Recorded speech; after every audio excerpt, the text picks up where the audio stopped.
In a minute, I will do some flashback because last meeting I promised you to tell about imprinting in to our brain some information. Then I will present 12 communication blocks and the consequences of these blocks for the sender and the recipient of a message, examples of a message with hidden communication blocks, and ways to eliminate communication blockades from, sorry, there is a mistake, I will correct this, blockades in communication. So, last meeting, I told you that we have two types of communication. We have a spoken communication and a written communication. And I told you that written communication is a way to imprint the information in our brains. I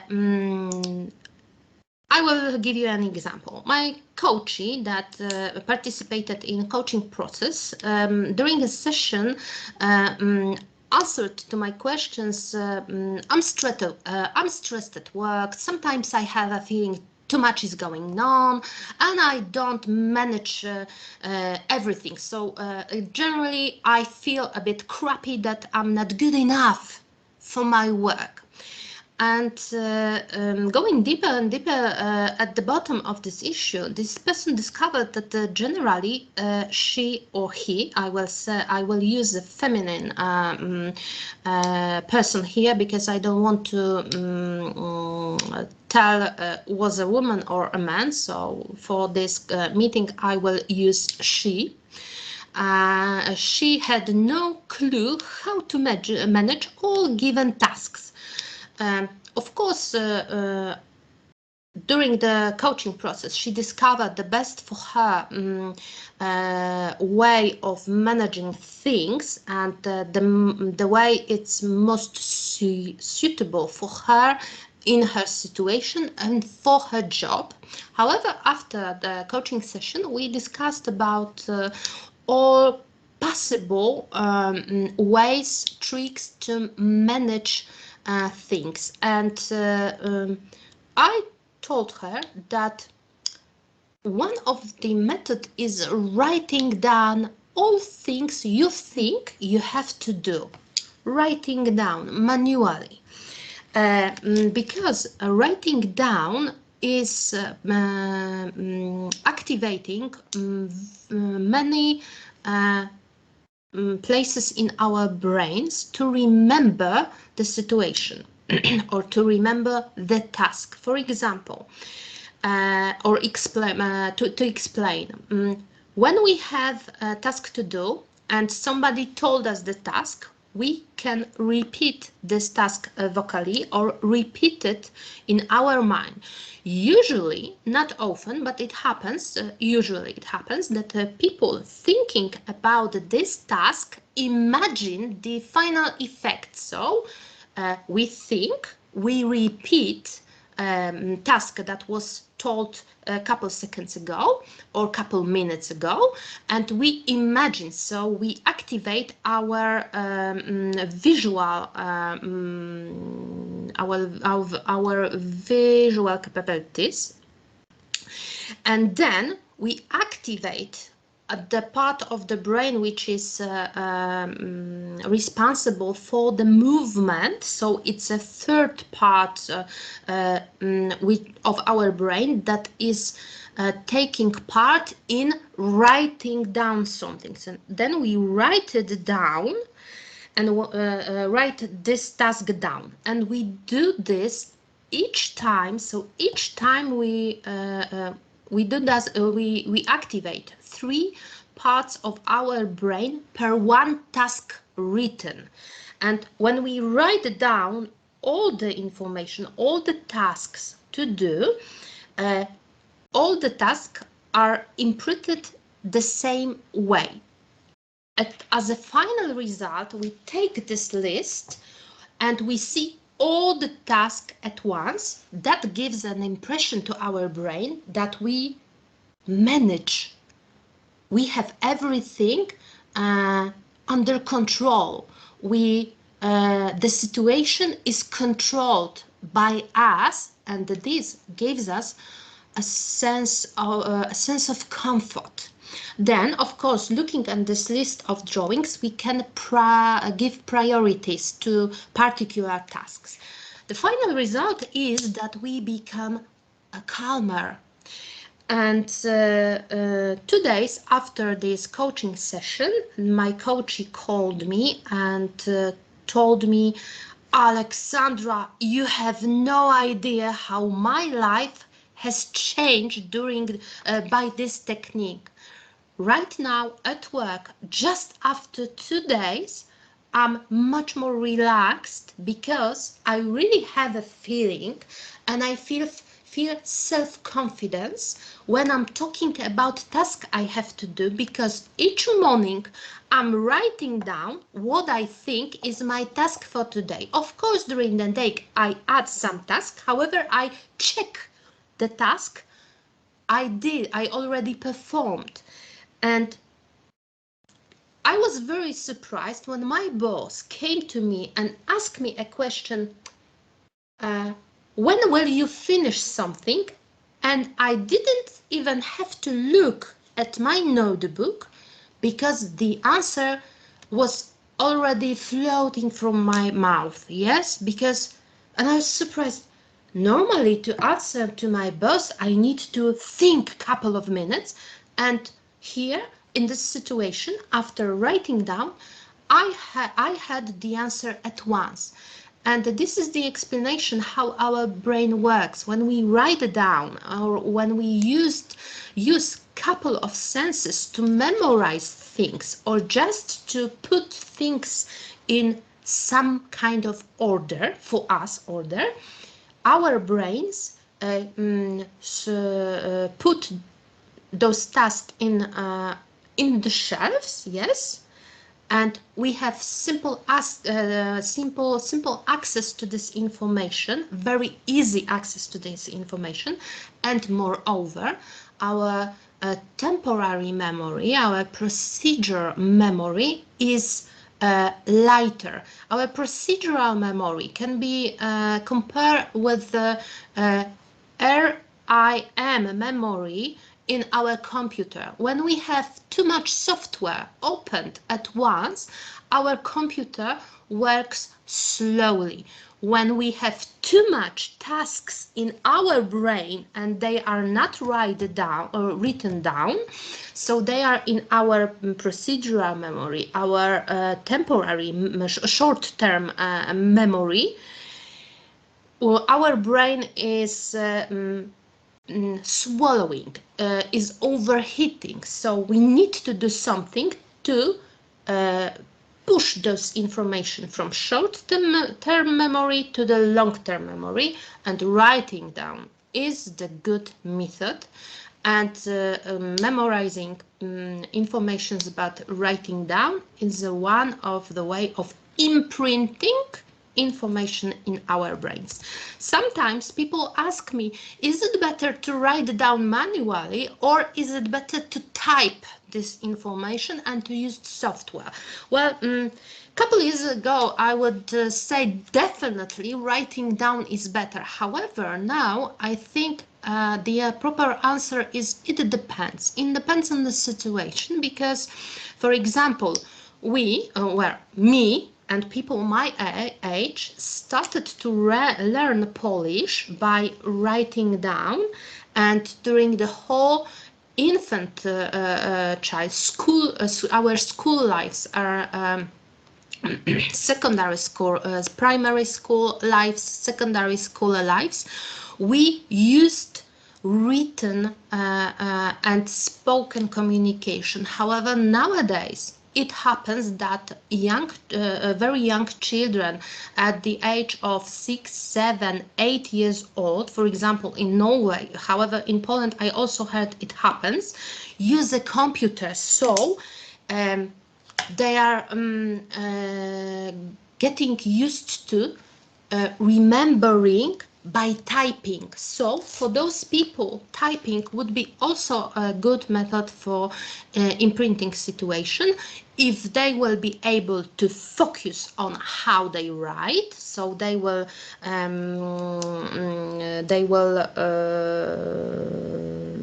activate part of the brains connected with finger movement, and they will focus on what they see to activate our eyes and all brains cells which are responsible for taking impulses, sight impulses. Yeah.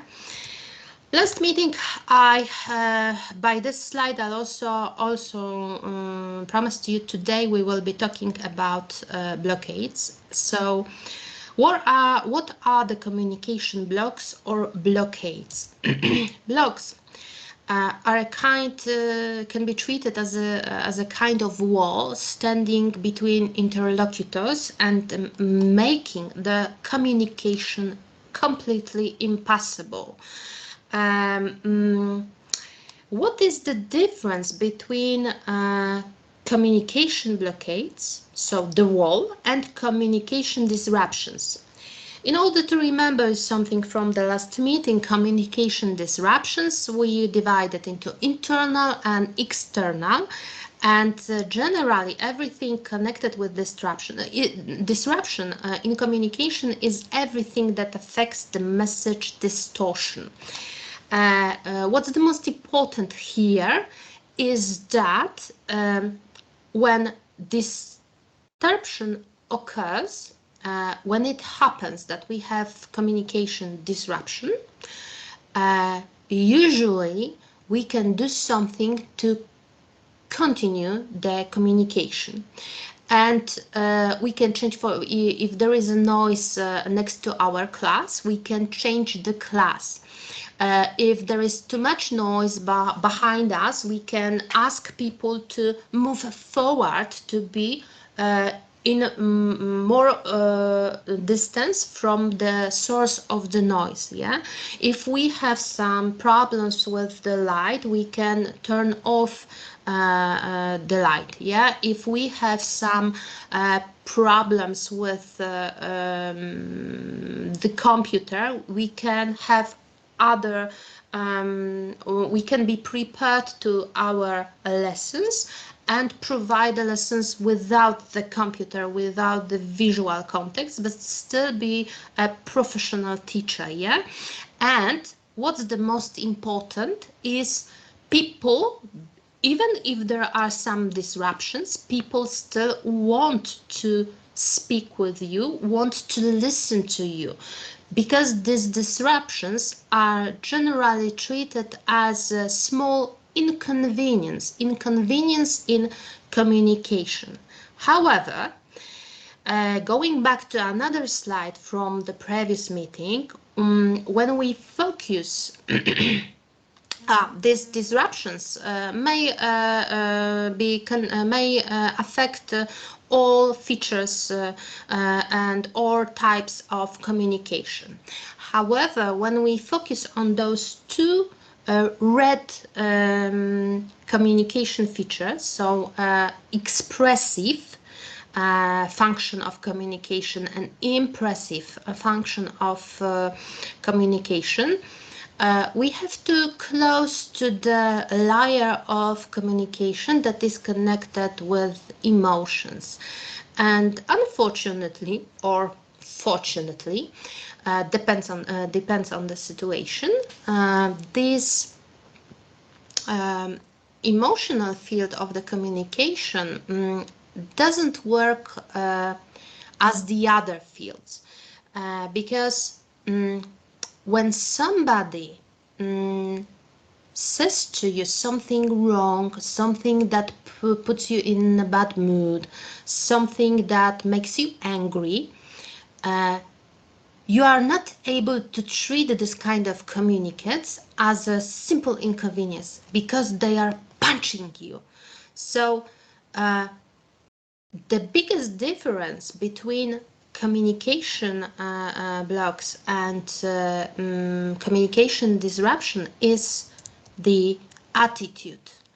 In communication blocks, our attitude is the most important. Our attitude to the interlocutor or to the words we hear, to the sentences we read. When we read, when we hear something bad about ourselves, our attitude is changing to a bad attitude. Yeah, I know it doesn't sound in English. However, it's simply about that. We don't want to talk anymore with this person today, or we don't want to talk with this person at all, because we are so angry at this person, or we felt so hurt by this person. We simply choose the bad attitude to the person, and we simply choose not to talk with this person. You know, I guess everybody, but I don't know, so it's a generalization. I do apologize for, but I think it happens to everybody. When we hear something bad, or when somebody is hurting us by words, because we are talking about communication, not physical contact, but about communication, we taking a defense position. So we don't do that normally in a communication, that we raise our hands up to the students or to our interlocutor at work. However, our attitude is like defense, is like we would like to put ourselves in a hidden defense position. No, no, no, no, stop doing this. No, I will be not talking to you again. She's talking this again. She knows I don't like when she speaks to me like that. But no, no more. I will not listen to her, or I will not listen to him. I cannot stand this person. Yes, so this is a kind of defensive posture in our minds, or in our body. Yeah, it depends. And the best explanation of this, when we have when the communication blocks appears, is this example. For example, for me, my defensive position, my defensive attitude, or my bad attitude, or my choice not to talk with a person, is always in a situation somebody breaks my values, or somebody crosses my boundaries. Usually it is connected with life values. One of my life value is a personal development. I do love to learn from other people, to brush up my skills in different fields. And each time I hear, well, you again you are going on some studies, don't you have enough? Well, definitely, in my opinion, you are so good, you don't need to go to the studies. Yes, I'm starting to think, no way, you are not the person who will be telling me what what I will be doing in my life, or with my money. And so this is this defending position. This is a block that appears after I hear this kind of words, and it appears because somebody is punching my values. For other person, when she or he would hear that, no, again you go to the studies, she would not react, or he would not react in a defensive way, because, for example, well, yeah, you know, yeah, I do think like you. I don't want to go to the studies, but you know, my bosses gave me the money. Yeah, so this person will continue the conversation. I will just close the curtain and I will stop my communication with the person, because I don't like my values or my sense of freedom to be punched by anybody. So sense of freedom or sense of safety are these values that can be punched by everybody, and are important. These values are important for almost each human being. Yeah, so it is worth remembering that not to hit somebody's values, especially in those two fields, because unconsciously or subconsciously we may provoke this situation that even if our intention is good, this person will feel offended or will feel that you are crossing some kind of barrier that she's not able to accept. Yeah. To summarize the differences between disruptions and blocks. Disruptions provide only distortion of communication, and we may continue the conversation. When communication blocks appears, we provide a bad attitude or a negative attitude to our interlocutor and make the desire to talk disappears, to be finished at once or to stop at once. Yeah, so that's the main difference between those two things that can affect our communication. And now to the main topic of today's meeting, going to the main topic of today's meetings, communication blocks by psychologist Mr. Gordon.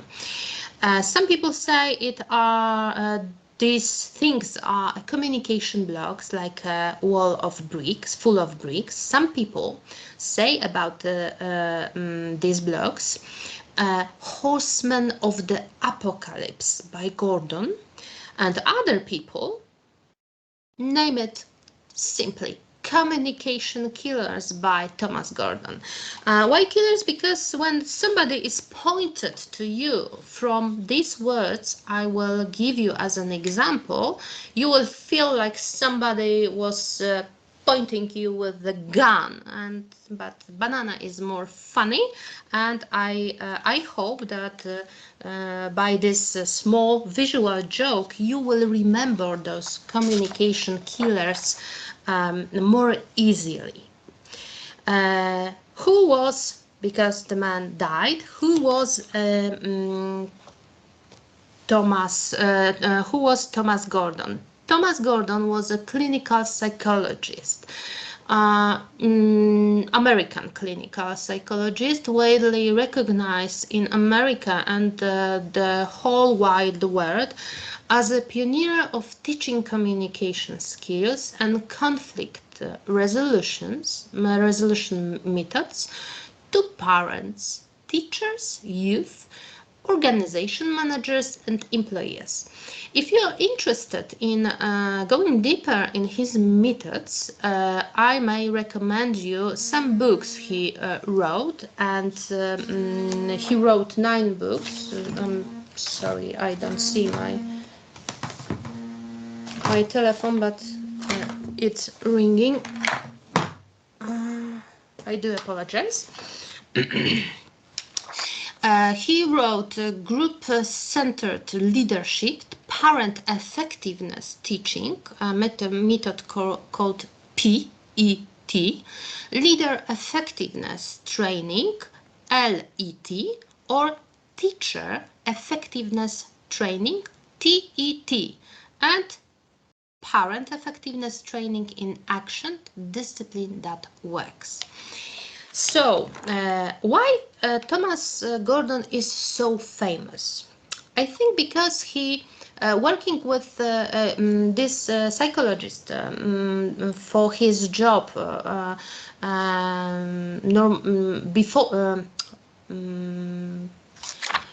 teaching other people how to communicate was one of his tasks, and the other one of his job, and the other job, in fact first of his job, was providing a therapy for families. So he was a very active participant in family conflicts connected with communication between parent and parent to child. Basing on his experience from family therapy, he discovered that, or he described that we have 3 different groups of communication blocks. First group is judging. We do love to judge other people, really.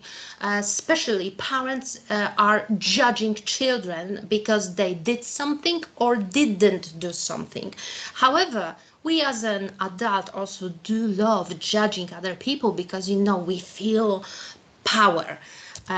Second group is the authority, a group of communication sentences that are connected with that person is using these sentences, these words, feel as a person who knows everything about everything and everything about everybody, and is generally the biggest expert in everything, yeah, and has a right to tell everybody what to do or what not to do.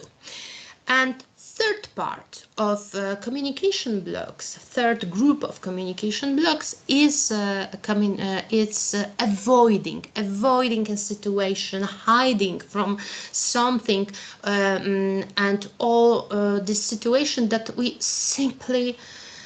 simply just want to run and never go back to the place we are right now. And now, what do we have about in judging? First communication block connected with the judging is criticizing, which is expressive negative opinion, usually ad personam, in a dialogue. It serves no purpose. So it with expressing negative opinion about a person, there is no other purpose than shedding frustration from interlocutor A to interlocutor B. And this lets the other party is closing in the communication, assuming or taking this defensive position, or attacking, because we have 2 ways to react on something that is happening right now. We can defend or we can attack, yeah? So in communication we can stop speaking and say no more, or we can start to attack our interlocutor verbally. Often it is a method combined with a large quantifier, so yeah, defensive or attacking position, and generally it is connected with general quantification. So everyone does it, nobody do like that, you always behave like that, or you never. This is criticizing. Second group, or second block, is labeling. So you know, labeling is just like you would take a piece of paper, write something and put on somebody's back, yeah, that's labeling. So these are behaviors or sentences from the cycle, a typical behavior. For example, you're a typical student. You behave like a typical blonde, yeah. I'm having you, I'm leaving you because you are just like the others. Labeling is used to destroy individuals and puts everyone in one bag. So please pay attention. if you have one student during a classes who is raising up hand all the time and is asking you difficult questions, and sometimes you get nervous what kind of question you are going to hear and whether you will be able to give the proper answer or not. You are starting to stress, and you starting to see this person as an individual, and if you are too nervous, you may use some words to put this person, to provoke this person to behave like the others. So, if you have any questions, you could you wait and ask them at the end. Don't interrupt me. Don't interrupt me. Behave like the others. I need to finish what I have to tell you right now. Yeah, I know it's a very extreme example. However, it happens. It may be an exaggeration, but I do this exaggeration to point your attention. Labeling. So putting the label, you are like your mother, you are like typical students, all students of first year behave like that. We use labeling to force somebody to change his or her behavior by shaming. The other communication killers connected with judging a group are making diagnosis. Some people do love play an amateur psychoanalyst. Of course, there are some people who get this psychological knowledge and have a right or have a skills to analyze the situation from psychological point of view, but generally people don't have this kind of skills. Yes, so when you judge somebody or when you try to give a diagnosis, you behave like that because you have some problem with your parents, or your parents definitely did not love you because you are a bad student, or you behave very nasty during my classes. Yeah. It depends on the situation. However, making diagnosis is usually used to cut our feelings. So it's about protecting ourselves, to cut our feelings off, to enable to see somebody not as a person but as a case. Yeah. So I don't know if you understand, but I will try to explain more clearly. If you are in a very difficult situation during classes, somebody is interrupting you, or somebody putting you in a very strange situation for you, and you don't know how to react, the first defense system in your brain is to hit this person by making diagnosis, because we think that the doctors who make diagnosis don't treat the patient personally. So making the diagnosis allow you not to involve your emotions, so protects you against feeling bad in this situation, that you had to point somebody's attention, or you have to ask somebody to change his or her behavior.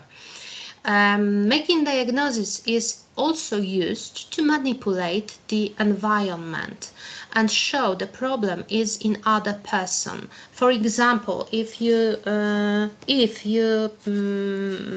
ask your student to not to be late, yeah, and this student will try to provoke you with a statement, for example, like that. Well, you are a teacher, you are the authority here, you should understand that I'm one of the students that is using buses to go to the university, and the buses are not always on time. So you should understand the situation and don't be mad at me. I'm late this time, yeah. Or for example, better example, your student is late on your classes third time in a row, yeah. So you point his attention. Yeah, you are always late. Yeah, it's a generalization. However, you are probably you don't, and you are making the diagnosis with the statement, you are always late. You are kind of this people who doesn't respect, who doesn't. You are a person who doesn't respect my work and work of other teachers because you are late. Don't you know it is not proper to be late? You should be on time. And the students, for example, will tell you, yes, you know, I have a sick mother, and each Thursday, I need to go with her to the doctor. Yeah, and when we finish our visit, I cannot be on time on my bus. That is why I am late. And this answer can provoke you, can put you in a situation that somebody is manipulating you, yeah. The better example is, and after this kind of explanation, student will tell you, you are so how to say in English, you don't have the empathy, or you are missing the empathy. You don't have the empathy for the students. You cannot imagine that there is some external problem.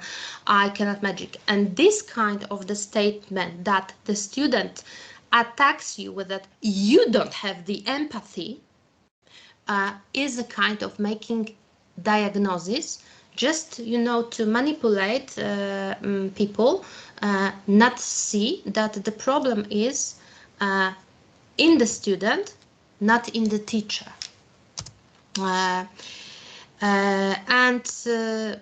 Generally, diagnosis is not for the patient. Yeah, so sometimes it happens. There are some kind of diagnosis, and I put this statement here just to pay your attention to that. There are some kind of diagnosis that just when we realize that, when we are told that, for example, you have a borderline, this is a kind of diagnosis. This is not a diagnosis because it's not in fact a disease. So how to diagnose something which is not disease? Yes. However, some psychiatrist says to people that you have a borderline. Yeah. And so this diagnosis is definitely not for the patient, because with this diagnosis nothing more is coming. This diagnosis sometimes is for the doctor. Yes, when doctor can put a diagnosis, feels better. And when you are making a diagnosis about anybody in your life or during the classes, you just want to make you feel better. You want to feel that you didn't lose the control about the situation. So diagnosis itself doesn't change the reality. Yeah, that's the explanation of this statement, sentence, that diagnosis is not for the patient. So please remember about that. Each time your brain will help you with that you would like to make a diagnosis about somebody's behavior, remember about that. The diagnosis can be not for the patient, because saying that somebody is bad, stupid, or somebody is sick because of his behavior doesn't change this person. Fourth communication block: price combined with the evaluation. Good girl, good boy, good students, good picture, good project. each time we want to praise somebody and we combine this with evaluation, may act on other people like a red piece of cloth on the bull. Because if you are telling too many times or using too many times these small phrases, good job, yeah, good idea, oh yeah, again you have a good idea, good point, you starting to exaggerate, and this sentence losing its value and starting to offend or starting to make nervous a person you are talking to. Complaining expressed with an incorrect way.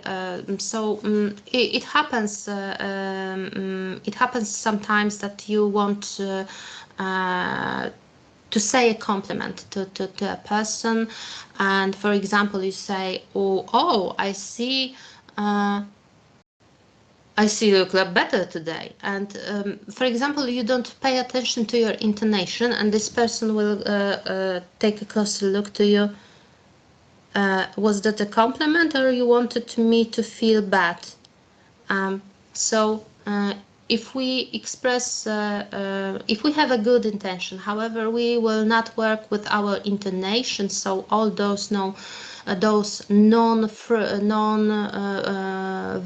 communication, sometimes our compliment may cause the quite opposite effect. Price combined with evaluation may be associated with manipulation.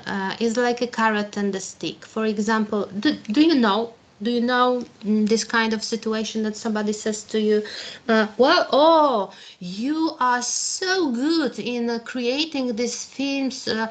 I see you have these skills and you are very good in this. You know, I have this kind of project and we will need a person with your skills. How do you feel joining to our group? So this price and combined with the evaluation, because we are evaluate somebody that is good in what he's doing. However, we combine with price, makes that this compliment has no worth for the other person, and the person may feel used. So for example, if you have a student that you would like to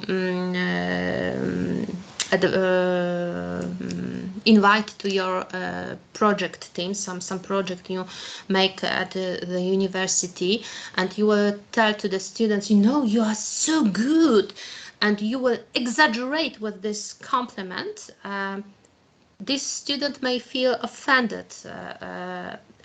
It happens not so often, however, it happens. So please try to be careful with the carrot and the stick.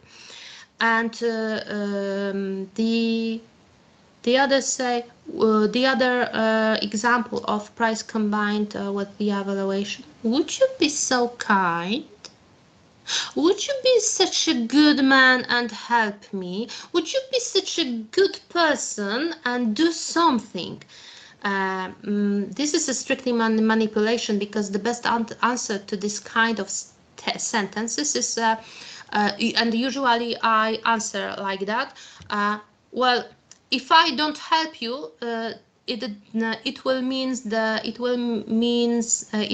that I'm a bad person. No. So don't speak with me like that, because I'm a good person. Doesn't matter if I will help you or not. People who knows that would you be so kind is from the manipulation communication are very fragile and very sensitive to this sentence. And this sentence, each time that appears, provides a block in a communication, because, for example, I don't want to talk with people who speak to me like that. So each second day at my work, at the office, they are asking me, would you be so kind? Or so each time they want to ask me to help them, they are not able to say straight, you know, I need help. Could you help me? I have no problem with this kind of communication. However, if the person wants to be manipulative, or wants to manipulate me, would you be so kind? Definitely, I will say no. Judging. When we judge people, so when we use sentences from those four types of blocks I just talked about, significantly raises up well-being of the judge. So when we are judging, our well-being is rising up significantly. We do feel so good when we can manipulate people, when we can judge somebody, when we can use some etiquettes, or when we can criticize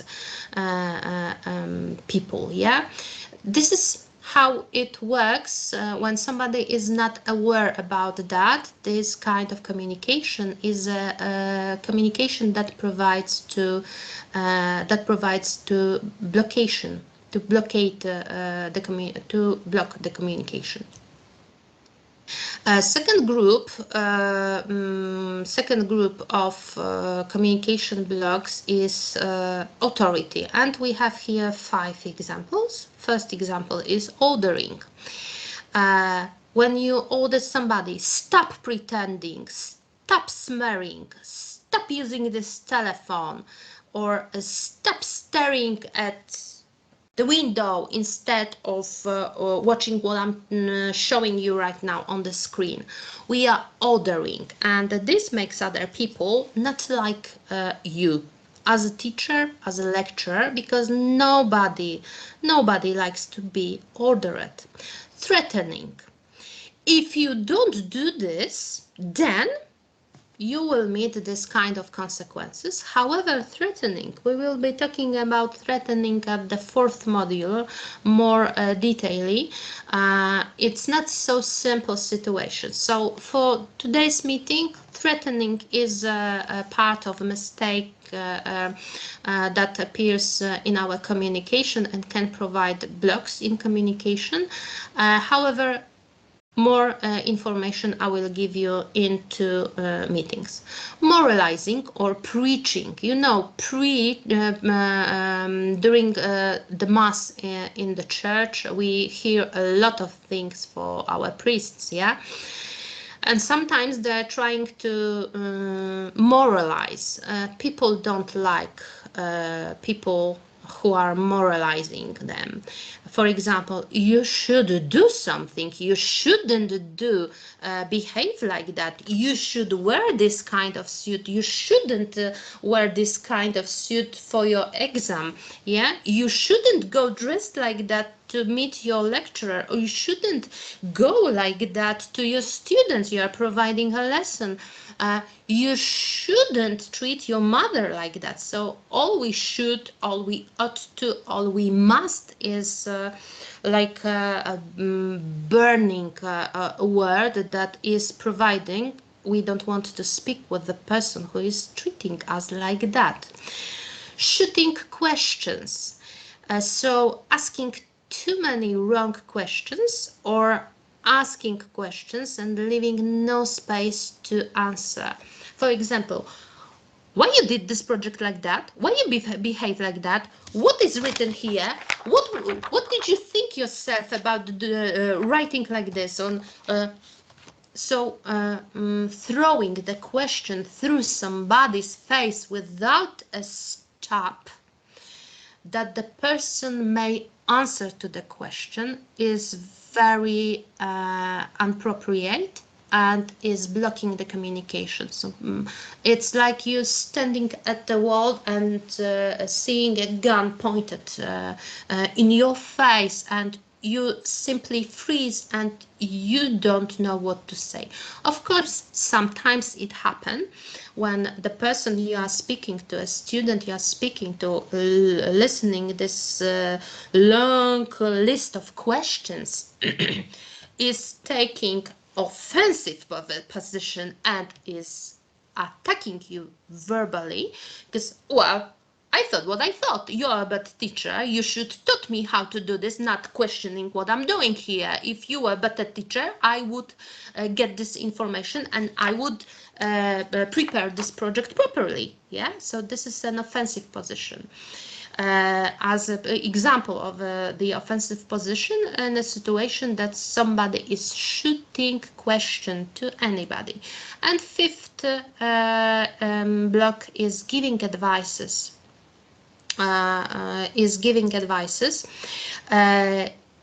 If I were you, me at your position, I would do. And giving advices is not a good situation, especially if the person is not asking for the advice. So if you are not being asked for the advice by a student and you really want to give the advice, ask first. You talk with me about that because you want my advice? Do you want to hear my advice about the situation? And if the students tell you, yes, this is what I came for, then you may give the advice. However, if the student don't ask you about the advice, what is the reason to give him advice? One person told me a couple months ago very, very, very wise thing. If you want to get rid people from your life, start giving them advices not being asked for. Nobody wants to receive unwanted advices, because when we have unwanted advices, we feel dummy. We feel like we are not enough to manage the situation. So authority communication, authority posture significantly limits interlocutors' sense of freedom and dignity. This is worth remembering. And avoiding part of the communication blocks is consists of distraction. You made a mistake. Yes, I know, but you know, I tried my best. I even went. I really wanted to find a solution, because I know this is so important to you. So I really tried. This kind of reaction of any person, of a student that is hearing that made a mistake, is a distraction. People behaving like that and saying like that want to distract your attention from the fact mistake was made.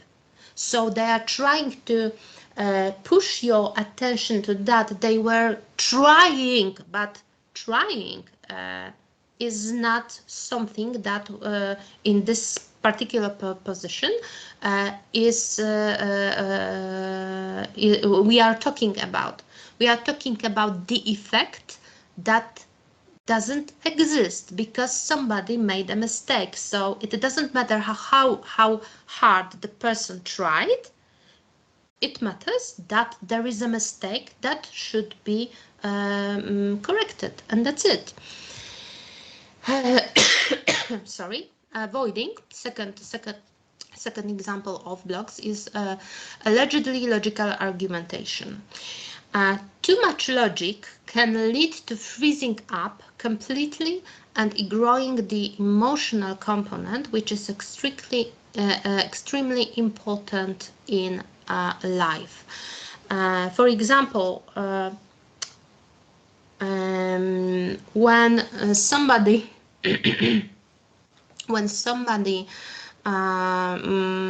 When, for example, you are giving us, you are seeing a project and this project is bad, or you don't like this project, and you are giving too much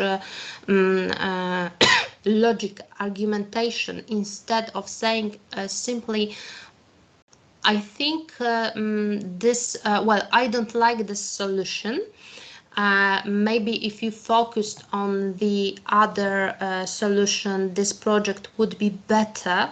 Or maybe if you try to use another formula, you will receive the result earlier, or you could avoid a mistake. Is focusing somebody on a fact. However, if you are starting to lecture the person, instead of stating something, this person is going to be lost between your logical argumentation. Yes, so it is better to avoid this kind of communication. You know, when I hear from my clients that they made they don't like my proposal because, and they are listing me 10 of reasons why they don't like my proposal. After third, I usually stop to hear what they have to tell me, because it's too much for me. As an adult person, I really it is enough for me to hear I don't like your solution because 1, 2, 3. And usually after 3 reasons, people go too much to the emotions, and I'm closing to this kind of communication, because there will be too many words I have to remember, so my short-term memory will be not able to proceed that. Yes, so too much logical argumentation is freezing me and putting me in a situation I avoid to continue this conversation. Going further, calming down. I think this is something that is widely common. Calm down. Calm down is a sentence that usually works the opposite. When you ask somebody to calm down, the person is getting more frustrated and is starting to express the feelings more in a more exaggerated way. Everything will work out somehow. Using this kind of sentence, you give this person a sense of feeling that this person is exaggerating, and you don't appreciate the feelings this person have at the moment. The sun will shine tomorrow too, so you make a big problem in a place that you don't have to. It's not a problem. Tomorrow is also a day. This situation provides people to put an avoiding position in the conversation, because avoidance help us to escape from confronting emotions. I misinterpreted.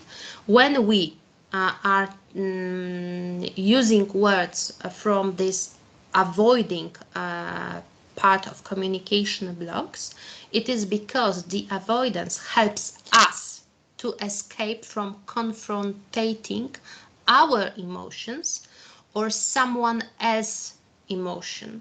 So usually when you don't want to involve in a bad situation, we using words that helps us to avoid digging into the problem. So tomorrow also is the day. Let's not speak about that today. Tomorrow is a day. We are, pushing away from us a problem that should be discussed.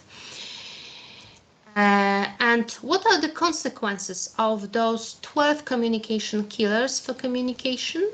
Judging provides withdrawal of our interlocutor.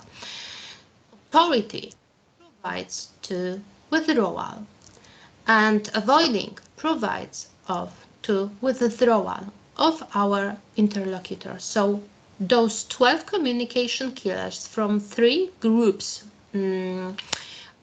called avoiding, judging, and the third one was I'm sorry, I need to go back, I forgot. The third one was judging, authority. English word, I missed the English word. So each time we use those communication blocks from field of judging, authority, and avoiding, we provoke our interlocutors to withdrawal from the communication. So how it works? It works slowly. It's like building the wall brick by brick. Sometimes it happens that words we hear we treat very seriously, and we have the reaction at once.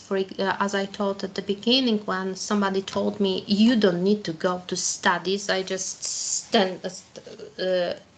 took this kind of position, and I just made a face, and I decided not to continue the conversation, because it is me who will be taking a decision whether I go to studies or not. However, usually, especially when we are talking about our ordinary communication day by day with people we meet day by day, it is not happening at once. It is not happening like that. Usually, we believe that what has happened maybe punched our values or our boundaries. However, we hope that it will not happen again. So if we believe that it will not happen again, we will come back to the communication. However, after 3rd, 4th, 10th time, we see that there is no possibility that the person hurting us is going to change. So then we simply decide to avoid this person, not to communicate with her, or just freeze in front of her and say no words. So using communication blockades works slowly, brick by brick. How to eliminate communication killers? Simple. Well, it is a simple advice. However, it is not so simple in doing it. It is necessary to avoid burning words that provides your interlocutor in uncomfortable position or uncomfortable sense of feeling. And these are example. For example, burning expression is yeah, of course, but usually when we say first yes and after but, we put ourselves in a situation we are incoherent. So either yes or no. There is not but. Or either we agree or we are not agree to do something. Yeah. So yes, but we can change to this kind of sentence. It is not so univocally. It is not univocal. For example, when you take into consideration this group of factors, the answer is yes. However, if you take the other point of view and other groups of factors, the answer is no. So you stay coherent, you stay professional, and you gave the answer to your interlocutor. And he is good with your answer. Calm down. The proposition is, speak normally with me. use normal tone of your voice when you talk to me. Just don't be nervous. Just don't be nervous. When I hear "don't be nervous," I'm starting being nervous at once. Really, believe me. Consider a calm approach. Could you consider a calm approach to this situation? You never do what I tell you to do. You never listen to what I want to do at the weekend. You never do your project. You never give me your project on time.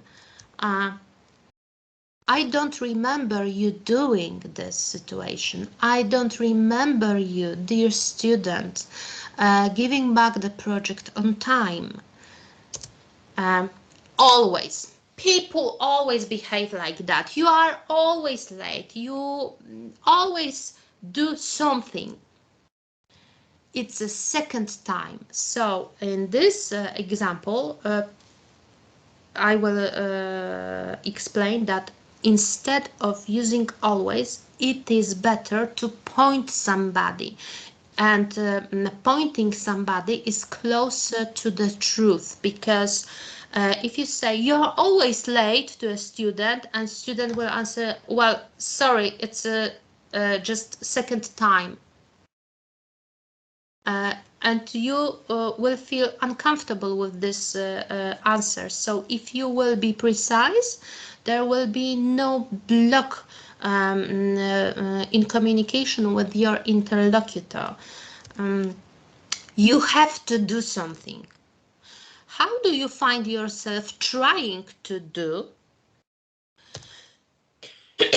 I'm sorry. The other burning expression is you misunderstood understood me, or you don't know, I'm the expert here. We can change this kind of sentence to I had something different in my mind, because in fact you have right to have something different in your mind, and you don't attack a person that the problem is at his side. When you tell somebody you misunderstood me, you don't know, you don't understand, then you are attacking this person that is not good enough. So instead of doing that, just say what you feel about this situation. If you find your communication, if you find your interlocutor not to understand your point, simply tell to him, speak to him about that. I had something different in my mind. It's not like that. Well, you misunderstood me. It's not. No. No, it's not like that. That you can say, it is not my point. It is not my point.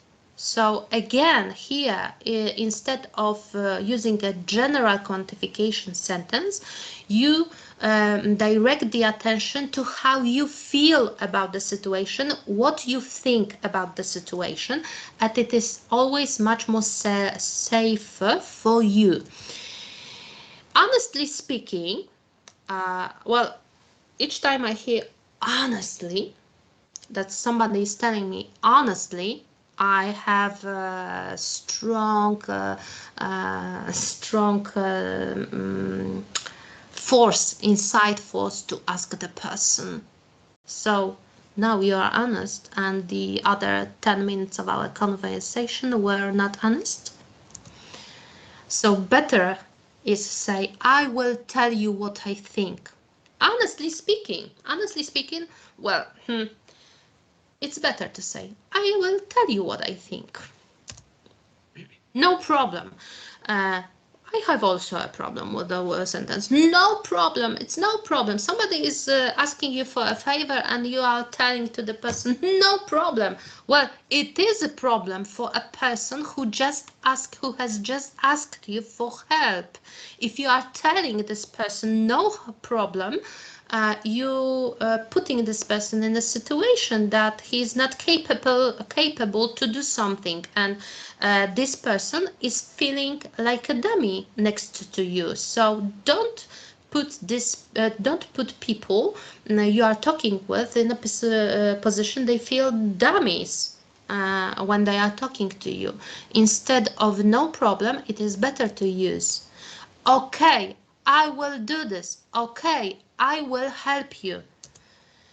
It's not a problem. You may change to, well, I have a solution for this situation. It's not a problem. Well, okay, it is not a problem because in your mind you already have a solution. However, when you tell somebody it is not a problem, you're also providing a situation that this person feels like a damn.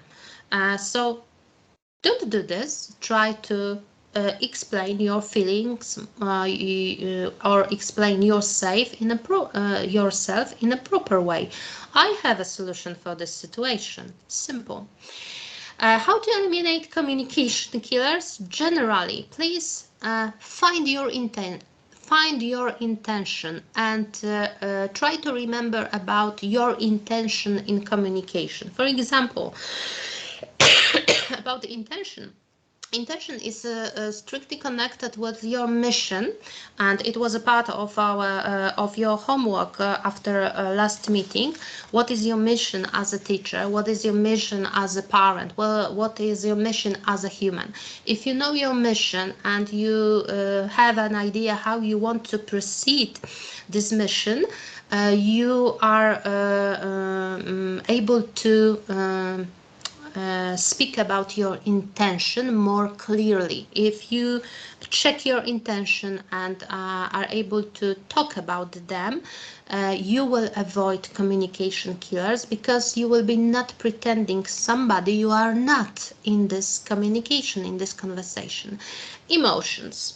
Emotions, it's a funny, it's a very important aspect of a communication because how we feel, the way how we feel, the way what we feel at the present moment really affects the way we speak. The example I gave you, the funny example I gave you of what my husband did with the courier today.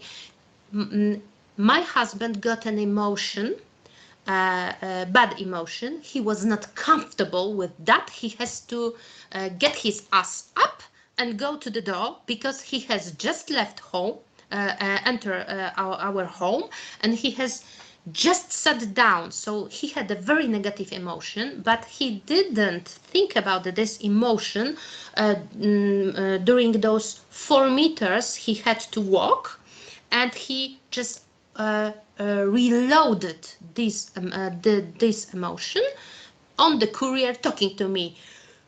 Who's there? What do you want?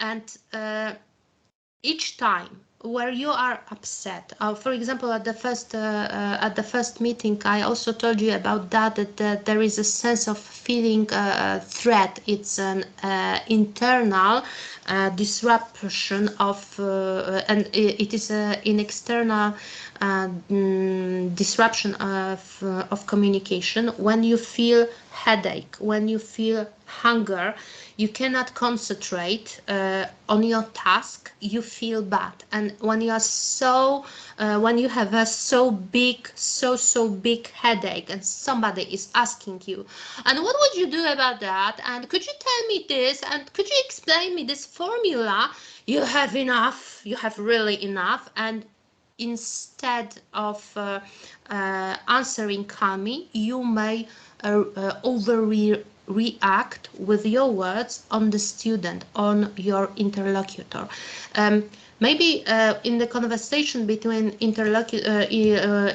between lecturer and the student, it doesn't happen all the time. However, this is a very common situation between parent and the child. Yeah, when parent is nervous, can shout easily on child, "Stop to nervous me," or "Stop doing this, you make me nervous."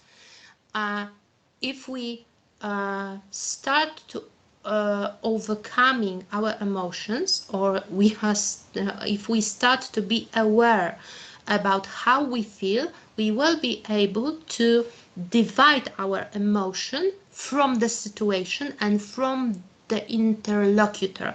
We will know that our emotion is our emotion, now not is an emotion provoked by the conversation with the interlocutor. And third the third example of the third method of eliminating communication killers is using assertiveness in communication. This will be I'm sorry, this will be a subject of our fourth meeting, and I will show you example of assertive, some types of assertive communication, and we'll be practicing. I do apologize. And we will be providing some exercise with that, how to speak, how to communicate using assertiveness, because in assertiveness it's all about how do we find ourselves in the situation, or how we find our interlocutor. I hope that what I prepared for you today was a prelection, was a course that you found some new information for you. And thank you all very much for our today's meeting. It was, for me, it was a really pleasure. I hope you understood what I was talking to you, because sometimes it is really difficult for me to find a proper word in English when I want to express what I'm thinking about. And maybe you see my eyes walking from the left to the right because they are looking for the proper words. However, I do hope it was understandable. And at the final end, I would like to enhance you to do your homework from the previous meeting. And thank you all 5 persons that were already did this homework. However, there are 25 participants of this training, so I'm waiting for the other 20 answers. There will be more homeworks. From today's meeting, it will be a very short homework. However, from each hour meeting, there will be homework to do. So the sooner you will finish the first homework, the better will be for you.